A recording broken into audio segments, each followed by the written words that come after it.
Hello guys, welcome back to our YouTube channel easy learning hacks. So आज का हमारा topic है Muslims and marginalization. Last video में हमने देखा था माइनॉरिटी रिलीजियस या लैंग्वेज के बेसिस पे हो सकती है। वैसे ही मुस्लिम्स एक माइनॉरिटी कम्युनिटी है जो रिलीजन के बेसिस पे माइनॉरिटी में गिने जाते हैं, क्योंकि मेजॉरिटी वाला रिलीजन अगर हम इंडिया में देखेंगे तो वो है हिंदूज़ का। तो उनके कंपैरिजन में मुस्लिम्स का नंबर जो है वो काफ़ी कम है, तो इस रीज़न से वो माइनॉरिटी में आते हैं।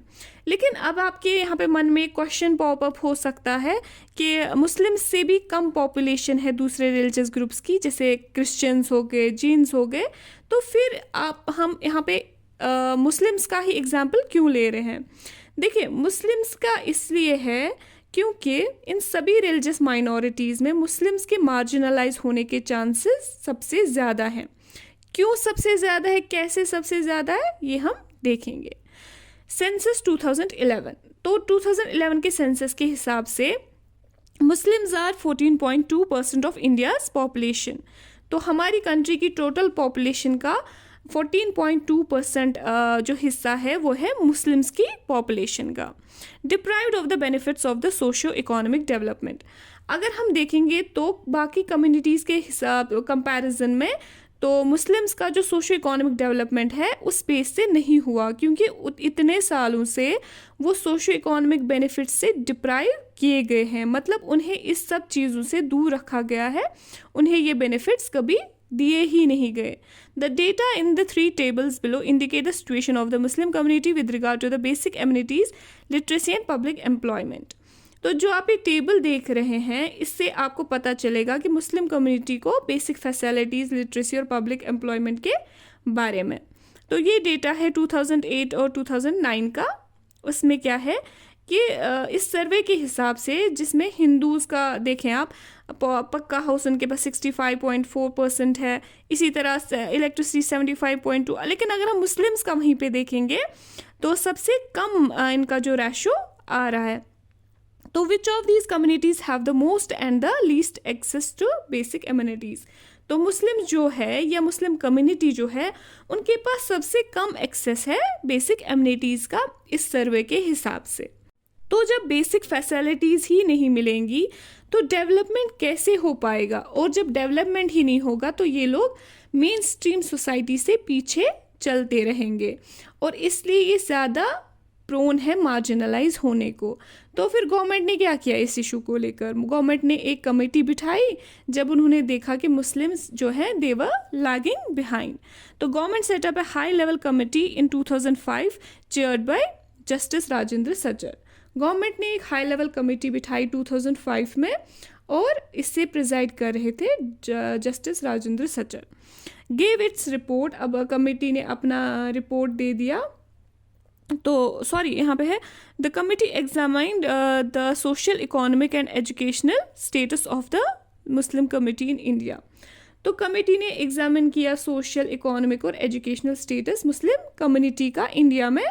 तो फिर कम्युनिटी ने अपना फिर रिपोर्ट दे देती है। तो क्या उसमें होता है? It highlighted the marginalisation of the community. Example, according to the report, the average years of schooling for Muslim children between the ages of 7 to 16 is much lower than that of the other socio-religious communities. तो इन्होंने जो highlighted points रखे उसमें ये था कि जो Muslims को मार्जिनलाइज किया जा रहा है, तो इसमें एक एग्जाम्पल है कि मार्जिनलाइज इस वजह से हो सकता है कि जो मुस्लिम बच्चे हैं वो 7 to 16 ईयर्स के बीच में जो आते हैं उनका रेशो काफ़ी कम है स्कूल जाने में। ठीक है, बाकी रिलीजियस कम्युनिटीज़ के हिसाब से अगर हम देखेंगे तो अगर वो स्कूल ही नहीं जाएंगे बच्चे, तो वो बाकी बच्चों से हमेशा के लिए पीछे रह जाएंगे, और बहुत ज़्यादा चांसेस है उनके इस तरह से मार्जिनलाइज होने में। ठीक, दूसरा पॉइंट आ रहा है, like other minorities Muslim customs and practices are sometimes quite distinct from what is seen as the mainstream. Muslims may wear a burqa, support a long beard, wear a fez, and these become ways to identify all Muslims. Muslims के जो customs है और practices है वो अलग है बाकी main stream society से। जैसे मुस्लिम वुमेन क्या करती हैं, वो बुर्का पहनती हैं, जो मेल है वो लंबी बियर्ड रखते हैं और टोपी लगाते हैं। और इस सब से वो आइडेंटिफाई अलग हो जाते हैं बाकी सब से।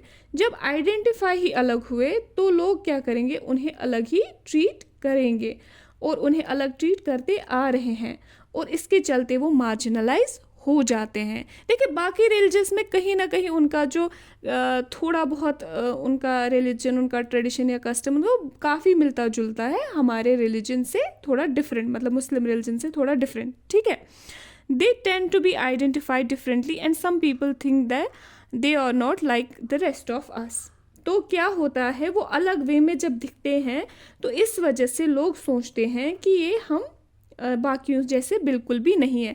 तो जब लोग सोचेंगे कि बाकियों जैसे है ही नहीं, हम सब चीज़ जैसे है ही नहीं, तो वो उन्हें अलग ट्रीट करना शुरू करते हैं। ये एक बहुत बड़ा रीज़न बनता है उनके मार्जिनलाइज होने का। तो अब क्या होता है, मुस्लिम्स एंड मार्जिनलाइजेशन। कैसे?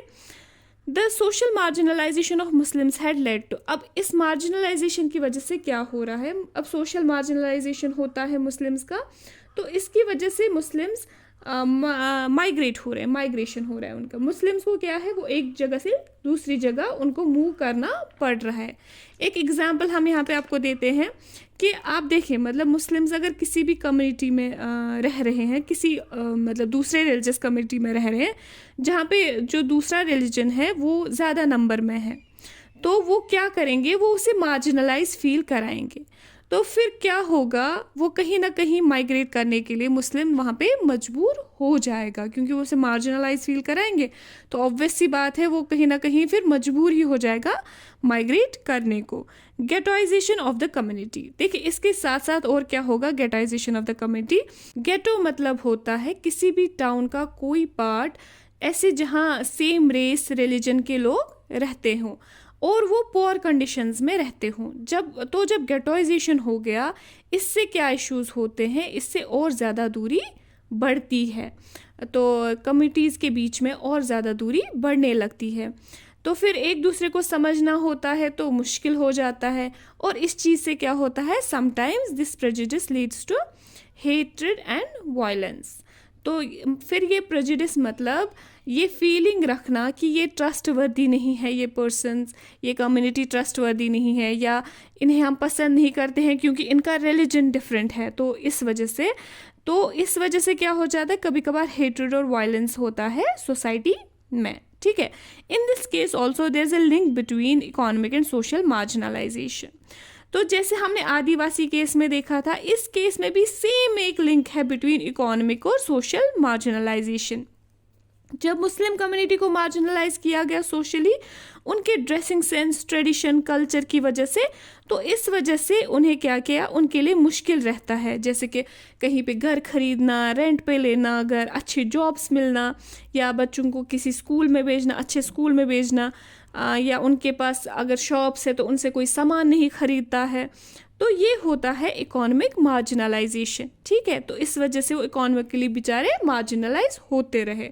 तो मार्जिनलाइज को ख़त्म करने के लिए हमें बहुत सारी स्ट्रैटेजीज, सेफगार्ड्स वगैरह अपनाने पड़ेंगे, ठीक है। हम सबका हक बनता है कि हम अपने राइट्स को प्रोटेक्ट करें, जो हमारे कॉन्स्टिट्यूशन में दिए गए हैं राइट्स, उन लॉज और पॉलिसीज़ को प्रोटेक्ट करें, जिनको इसलिए फ्रेम किया गया है ताकि हम अपने राइट्स रियलाइज़ कर सकें, क्योंकि इनके बगैर हम अपनी कंट्री की जो एक यूनिक सी बात है वो है डाइवर्सिटी, उसे कभी प्रोटेक्ट नहीं कर सकते। तो इसी के साथ हमारा ये चैप्टर होता है ख़त्म, ठीक है। आई होप आपके सारे डाउट्स क्लियर हो गए हों। अब हम एक नया चैप्टर शुरू करने वाले हैं नेक्स्ट वीडियो में।